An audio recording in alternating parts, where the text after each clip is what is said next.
और war zone से लगातार अपडेट्स आप तक पहुंचा रहे। एक और बड़ी अपडेट इस बीच ये कि अपनी न्यूक्लियर क्षमता और बढ़ाएगा अमेरिका। न्यूक्लियर क्षमता बढ़ाने पर 34.4 अरब डॉलर खर्च करेगा America.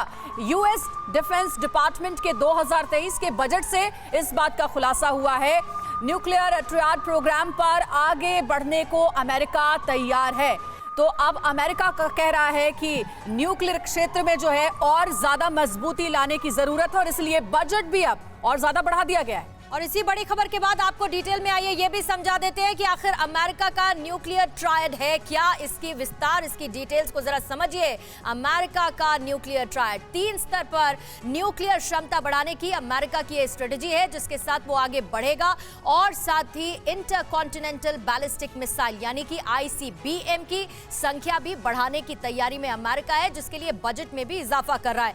Submarine ballistic missile SLBM की ज्यादा से ज्यादा तैनाती की जाएगी और दूसरी तरफ इनकी संख्या बढ़ाकर वायु सेना को मारक बनाना, ये इसके पीछे का ध्येय है, जिसके बाद बजट बढ़ाने की कोशिश, और ये है अमेरिकी न्यूक्लियर ट्रायड।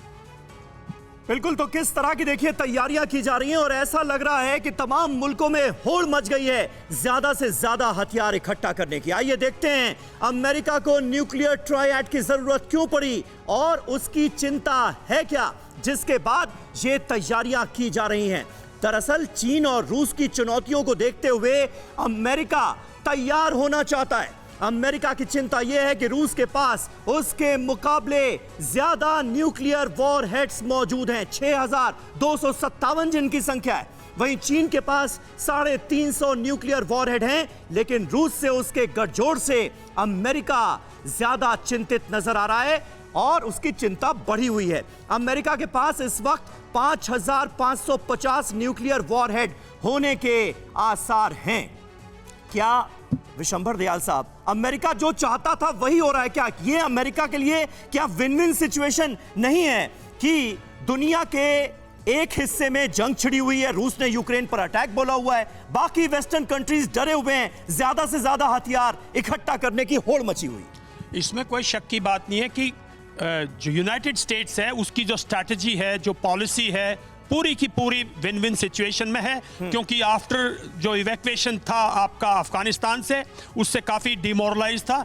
पर यह है कि और दूसरा जो लीडरशिप है वो अपने लोगों का ध्यान भी तो हज़ारों मील दूर यूक्रेन पर ले जाके टिका दिया। जो इंटरनल प्रॉब्लम्स हैं उनसे भी अपनी जनता को भी तो बेवकूफ़ बना रही है। कहीं ना कहीं जो लीडरशिप है आज यूनाइटेड स्टेट्स की, वो बिल्कुल दोबारा से पूरी दुनिया में वही हाहाकार चाहती है जो उसने और वो सक्सीड हो रही है अनफॉर्चुनेटली। और ये सक्सीड होगी क्योंकि मैं सोचता हूं इसमें रशिया की भी जो स्ट्रैटेजी है, जो हमने कहा रशिया को अंडरमाइन मत कीजिए, Russia is not a banana republic, Russia की army is not a banana army, military army नहीं है साहब, ऑर्गेनाइज्ड आर्मी है। उस पर इस किस्म के इल्जाम लगाने, भड़काना इस वॉर को, इसलिए तो हैरत होती है। लेकिन इससे यूरोप का नुकसान है, यूरोप का नुकसान है, हमारे जैसे देशों का नुकसान है। इस पर बात करेंगे, लेकिन बात इस वक्त एक और अहम खबर कर लेंगे। परवाह देश की, सोमवार से शुक्रवार रात 10 बजे TV9 भारतवर्ष पर।